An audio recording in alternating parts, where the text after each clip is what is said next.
حدیث نمبر 82 چغل خوری. قال حذیفہ سمعت النبی صلی اللہ علیہ وسلم یقول لا يدخل الجنة قطات. کتاب الادب.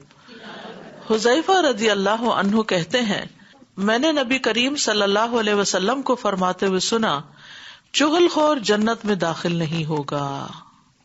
چغل خور نمام جنت میں داخل نہیں ہوگا. دوسری روایت ہے حذیفہ رضی اللہ عنہ سے، ان کو پتا چلا کہ ایک آدمی لوگوں کی باہم بات چیت کی چگلی کھاتا ہے، تو حذیفہ رضی اللہ عنہ نے کہا میں نے رسول اللہ صلی اللہ علیہ وسلم کو فرماتے ہوئے سنا کہ چغل خور جنت میں داخل نہیں ہوگا. یہاں نمام کا لفظ آتا ہے اور اس حدیث میں قطات کا. قطات اور نمام دونوں ہی چغلی کے لیے استعمال ہوتے ہیں، ایک ہی معنی ہے. لغت کے اعتبار سے ان میں فرق یہ ہے کہ نمام مجلس میں حاضر رہ کر وہاں کی باتیں دوسروں کو بتاتا ہے، جبکہ قطات چوری چھپے سن کے باتیں آگے پہنچاتا ہے. ٹھیک ہے. نمام کون ہے؟ مجلس میں باتیں سن کے پھر وہاں سے اٹھا اور جا کے دوسروں کو بتا دی کہ تمہارے بارے میں مجلس میں یہ کہا جا رہا تھا، فلاں نے یہ کہا تھا، پھر اس نے یہ کہا، اس نے یہ کہا. اور قطات جو ہے وہ چوری چھپے سن کے تجسس کر کے ٹو لگا کے اور اس کے بعد جا کے دوسروں کو بتاتا ہے، ورنہ مانا ایک ہی ہے. چگلی کیا ہے؟ چگلی کسی کی ایسی بات دوسرے تک پہنچانا جو لوگوں کے درمیان نفرت کا سبب بنے. ایک اور روایت میں ہے نمیمہ وہ چگلی جو لوگوں کے درمیان فساد پیدا کرے. ٹھیک ہے. ایک عد کا لفظ بھی آتا ہے، عین ضاد ہا. عبداللہ بن مسعود کہتے ہیں کہ بے شک محمد صلی اللہ علیہ وسلم نے فرمایا کیا میں تمہیں یہ نہ بتاؤں کہ عد کیا ہے؟ اس سے مراد وہ چگلی ہے جو لوگوں کے درمیان نفرت پیدا کرے. اور ایک روایت میں نمیمہ کا لفظ آتا ہے. تو اب آپ کے پاس 3 لفظ ہو گئے. ٹھیک ہے. قطات، نمام اور عد کرنے والا. غیبت اور چگلی کے بہت سے نقصان ہیں. ایسا شخص جو ہے ناقابل اعتبار اور ناقابل اطاعت ہے جو چگلی کرتا ہے. قرآن مجید میں آتا ہے وَلَا تُطِعْ كُلَّ حَلَّافٍ مَّهِينٍ هَمَّازٍ مَّشَّاءٍ بِنَمِيمٍ مَّنَّاعٍ لِّلْخَيْرِ مُعْتَدٍ أَثِيمٍ. اور ہر قسمیں کھانے والے ذلیل کی بات نہ مانیے، جو بہت تانا دینے والا، چگلی میں بہت دوڑ دھوپ کرنے والا ہے. یعنی جو شخص چگلیاں کرتا ہو اس کی بات نہیں مانو، اس کی بات پہ کان نہیں دھرو. خیر کو بہت روکنے والا ہے، حد سے بڑھنے والا ہے، سخت گناہگار ہے. یہ اللہ کے بدترین بندوں کی صفت ہے. چگلی یعنی لوگوں کے درمیان پھوٹ ڈالنے والی باتیں کرنا، لڑائیاں ڈلوانے والی باتیں کرنا جو ہے یہ بدترین انسان کی صفت ہے، چاہے یہ بالکل کلوز رشتہ داریوں میں ہی کیوں نہ ہو رہا ہو. مثلا ساس جو ہے وہ بیوی کے خلاف، بہو کے خلاف بیٹے کا جو ہے وہ مزاج خراب کر دے چگلی لگا کے، تو یہ بھی اسی میں شامل ہو جاتا ہے. عبد الرحمن بن غنم رضی اللہ عنہ سے مروی ہے کہ نبی صلی اللہ علیہ وسلم نے فرمایا اللہ کے بہترین بندے وہ لوگ ہوتے ہیں کہ انہیں دیکھ کر اللہ کی یاد آ جائے، اور اللہ کے بدترین بندے وہ ہوتے ہیں جو چغل خوری کرتے ہیں، دوستوں کے درمیان جدائی ڈالتے ہیں، باغی سرکش قسم کے لوگ جو کسی کی نہ سنے نہ مانے، بیزار یعنی ہر ایک سے چڑے چڑے، اور متعنت ہوتے ہیں سرکش یعنی کسی سے بنا کے نہ رکھنے والے، بدتمیزی سے بات کرنے والے، بد اخلاقی برتنے والے، ادھر کی بات ادھر لگانے والے، ادھر کی ادھر پہنچانے والے، آپس میں تعلقات خراب کرنے والے، لڑائیاں فساد ڈلوانے والے. ایسے لوگ اللہ کے بدترین بندے ہوتے ہیں. اور ایسے لوگوں کے پیچھے پھر اللہ سبحانہ تعالیٰ ان کے گھر میں ہی رسوائی کر دیتا ہے، گھر بیٹھے ہی رسوائی ہو جاتی ہے. رسول اللہ صلی اللہ علیہ وسلم نے فرمایا اے ان لوگوں کی جماعت جو صرف اپنی زبان سے ایمان لائے ہو اور ان کے دلوں میں ایمان داخل نہیں ہوا، مسلمانوں کی غیبت نہ کیا کرو اور نہ ان کی عزت و آبرو کے درپے ہوا کرو، اس لیے کہ جو کسی کی عزت کے درپے ہوتا ہے اللہ اس کی عزت کے درپے ہو جاتا ہے، اور جس کی عزت کے درپے اللہ ہو جائے تو اس کو اس کے گھر میں ہی رسوا کر دیتا ہے. یعنی اس کی بدنامی گھر کے اندر ہی ہو جاتی ہے، وہ باہر نہ بھی نکلے. تو یہ بدنامی کسی بھی طریقے سے ہو سکتی ہے. تو اس لیے بہت محتاط رہنے کی ضرورت ہے. پھر آپ دیکھیے کہ قبر کا عذاب بھی چغلی کی وجہ سے ہوتا ہے.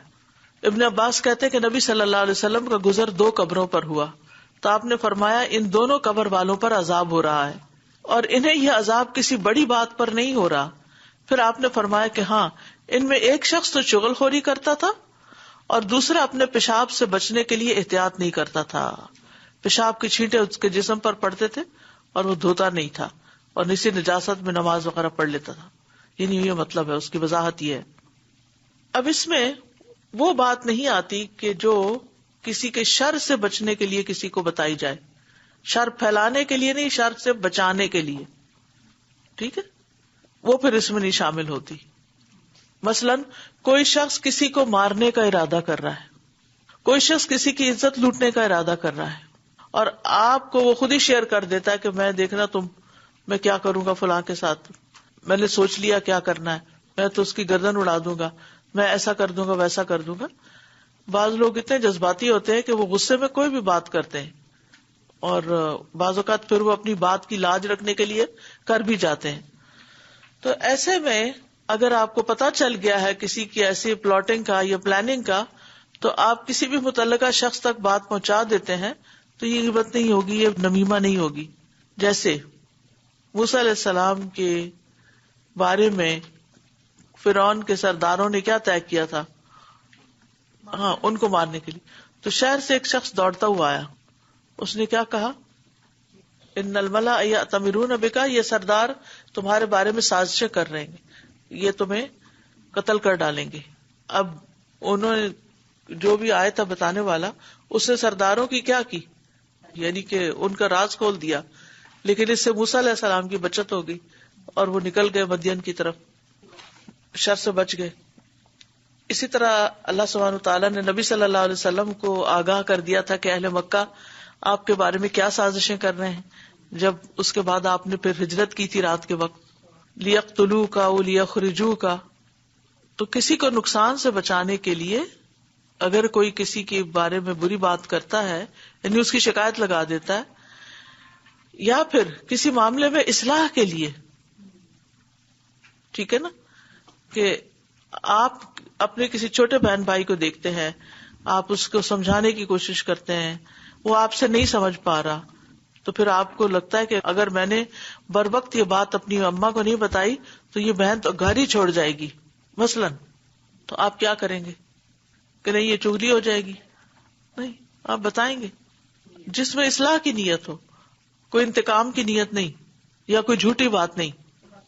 جی ہاں, رشتے کے بارے میں اکثر لوگ مشورہ پوچھتے ہیں, اگر تو بات صحیح ہے پھر تو جچے تلے مناسب الفاظ میں کوئی بات بتا دیں, ورنہ اگر نیت میں یہ ہے کہ ان کا تو میں یہاں ہونے ہی نہیں دوں گی, تو یہ پھوٹ ڈلوانے والی بات ہے نا, ان کا تو میں یہاں ہونے ہی نہیں دوں گی, اور پھر وہاں سے انسان غلط انفارمیشن دے اور کام چھڑا دے, تو یہ اس میں آ جاتا ہے. پھر جیسے استاذہ ایک دفعہ رسول اللہ صلی اللہ علیہ وسلم نے حضرت عائشہ کو بتایا تھا کہ کتنا برا بھائی ہے اپنے قبیلے کا, کیا آئندہ کبھی وہ اگر آئے تو آپ دروازہ غیر موجودگی میں آئے تو وہ اس کو اندر نہ آنے دیں.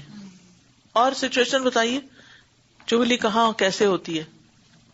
جی استاذہ, اگر جیسے کسی سے مشورہ لینے کے لیے لوگ اپنے پرسنل ایشوز یا لوگوں کے بارے میں, یا ساس ہو یا کوئی بھی کسی بھی رشتہ دار کے بارے میں دوسروں سے جا کر بات چیت کرتے ہیں, تو یہ کسی ایسے شخص سے اگر بات کر رہے ہیں جو واقعی سمجھدار ہے اور اس کے بارے میں نون ہے کہ وہ مسائل کا حل بتاتا ہے, تو یہ وہ چغلی تو میں ٹھیک ہے, وہ نہیں چغلی میں آئے گا.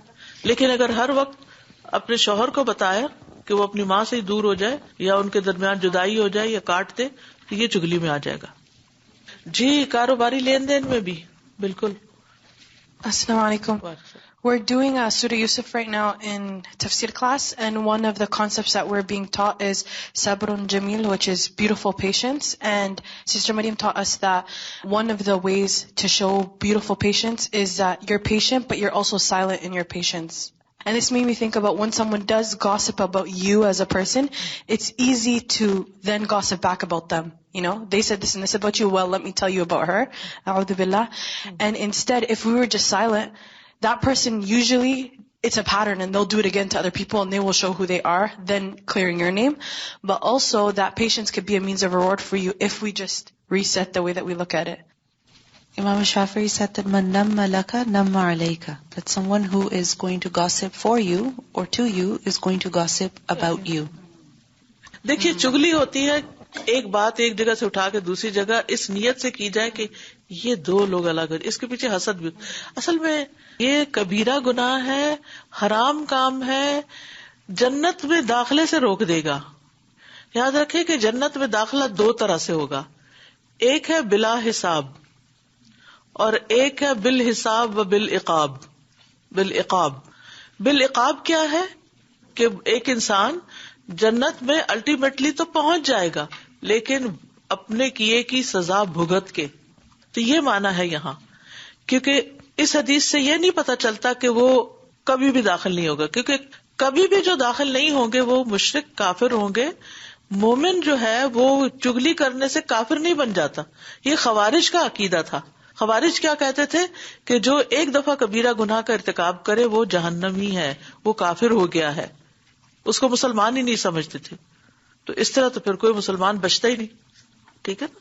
تو لا يدخل الجنت یعنی اتنا بھیانک فعل ہے کہ جو انسان کو بلا رکاوٹ جنت میں جانے سے روک دے.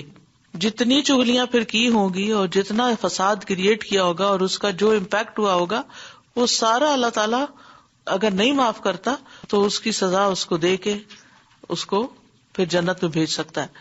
اب دیکھیے کہ قرآن مجید میں آتا ہے ان اللہ لا یغفر ان یشرک بہ ویغفر ما دون ذلک. اللہ تعالیٰ شرک کرنے والے کو نہیں معاف کریں گے، اس کے علاوہ کو معاف کر دیں گے، جس کے لیے بھی چاہیں گے اس کو معاف کر دیں گے. تو ہو سکتا ہے کہ چغل خور کو بھی اللہ تعالیٰ معاف کر دیں، لیکن کس طرح کہ چغلی کی سزا بھگت کے. جہنم کی تو ایک جھلک بھی جو ہے نا وہ بہت مہلک ہے، بہت تکلیف دہ ہے. کہاں یہ کہ انسان اس کے اندر چلا جائے، اللہ معاف کر دے. اللہ تعالیٰ ہم سب کو بچا کے رکھے. استاذہ یہ بھی تو ہے نا کہ جو کہتے ہیں کہ کسی کی چغلی کرتے ہیں وہ اپنی نیکیاں جس کی چغلی کی جاتی ہے اس کے کھاتے میں ڈالتے جاتے ہیں. وہ غیبت ہوتی ہے. تین چیزیں ہوتی ہیں، ایک غیبت، ایک چغلی اور ایک بہتان.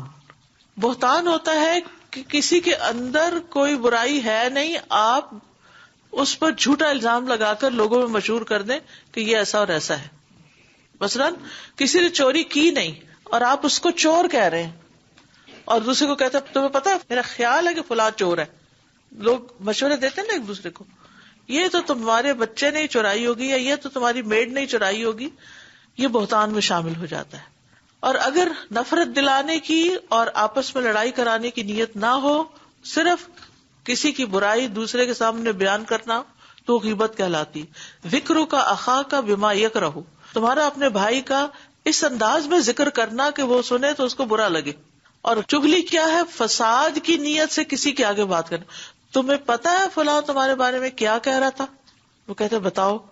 نہیں چھوڑو پرے کیا بتانا، آگ لگا کے فون بند. لیکن استاذہ کچھ کریکٹرز تو ایسے ہوتے ہیں فیملی میں کہ انسان نہ چاہتے ہوئے بھی نا کہ وہ اتنا شو آف ہوتا ہے یا سارا کچھ ہمارا کچھ لینا دینا بھی نہیں ہے، لیکن جب ان کو دیکھتے ہیں تو خواہ مخواہ ہی منہ سے نکل جاتا ہے یہ دیکھو یہ کیا کر رہے. تو اس جگہ پہ ہمیں کیسے کنٹرول کرنا؟ بس اس جگہ سائلنس.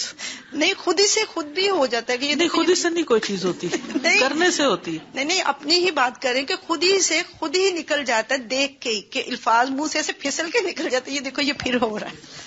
یہ غیبت ہو جاتی ہے.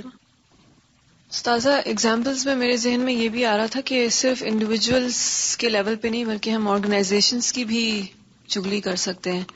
اور جی ہاں بالکل، بات ادھر ادھر لگاتے اس میں تو جتنے لوگ اس کے اندر ہیں ان سب کی طرف سے ہو گئی. یعنی جب آپ کسی خاص گروہ یا کسی جماعت سب کی بات اکٹھی کر دیتے ہیں تو اس کے اچھے برے سب لوگوں کی طرف سے ہی آپ نمائندگی کر رہے ہوتے ہیں، تو وہ تو اور خطرناک چیز ہے. I wanted to know what should be done if there is somebody who tells lies a lot, like just lies constantly. So should that person be advised or should they be warned against if they're lying to other people as well? Is it permissible to tell people like, hey, just beware, or should that not be said? ہاں اگر اس کے جھوٹ سے نقصان پہنچتا ہو تو پھر آپ دوسروں کو اویئرنیس دے سکتے ہیں. استاذہ جی میں تو اپنا ایکسپیرینس بتا رہی ہوں کہ کیونکہ غیبت بھی ایسی چیز ہے کہ فوراً اس کے اندر انسان گرتا بھی ہے اور بعد میں پچھتاتا بھی ہے. تو خاص طور پہ کچھ ایسے لوگ ہوتے ہیں جو آ کے صرف آپ کی ٹو لیتے ہیں کہ آپ کے گھر میں کیا ہو رہا ہے، آپ کیا کر رہے ہیں، آج کل کیا چل رہا ہے، آپ کے بچے کہاں ہیں، بڑے کہاں ہیں، چھوٹے کہاں ہیں، اور آپ کیا کر رہے ہیں، آپ کیا کھا رہے ہیں، آپ کتنا کما رہے ہیں، آپ کتنا خرچ کر رہے ہیں. اور وہ جب وہاں سے اٹھتے ہیں پھر وہ کہیں اور چلتے ہیں، وہاں پہ بھی. تو وہ ایک قسم کی وارننگ سائن ہوتا ہے کہ یہ آپ سے اگر کسی کی بات کر سکتے ہیں اور آپ سے اس طرح بات کر سکتے ہیں تو یہ آپ کی بات کو کہیں پہ بھی جا کے کر سکتے ہیں. یعنی کسی کا امیج خراب کرنا جو ہے نا، یہ بھی اس میں آ جاتا ہے. جی استاذہ جی، میں نبی صلی اللہ علیہ وسلم کے جوامع کلام ہونے کے بارے میں غور کر رہی تھی اس حدیث میں کہ کچھ نہیں کہا، کچھ بھی نہیں کہا، بس ایک بات کہہ دی کہ یہ جنت میں داخلے سے روک دے گی، تو اس میں سبھی کچھ خود ہی سما گیا.